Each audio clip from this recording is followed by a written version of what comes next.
natin sa isang lagayan po and then ready to serve. Sarap po ng itik. Wow, yummy yummy.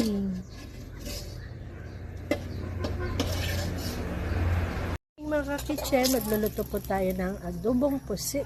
Ngayon po, igisa po natin yung bawang.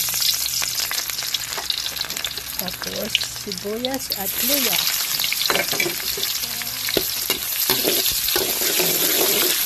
So, natin hanggang lumabas po yung aroma niya.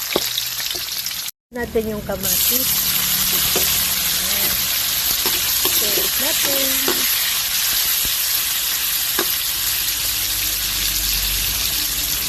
Natin yung pusit. Ayan, dami. Mix natin.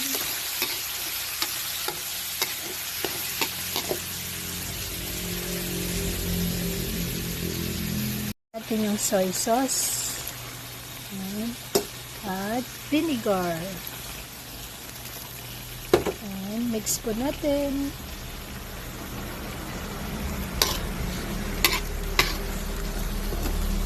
Guys, so yummy yummy. Huwag po ng konting magic sarap po. Ngayon po, mix natin ulit. Ayan, sarap ng adobo natin guys. Half cook lang po para hindi po pwede natin yung green chili para hindi po mati. Already done na po ang ating adobong pusit. Ready to serve na po. Okay, thank you for watching po. Please don't forget to follow for more. Bye!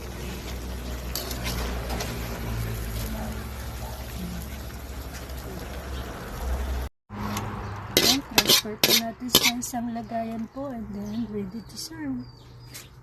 Sarap po ng itik. Wow, yummy yummy!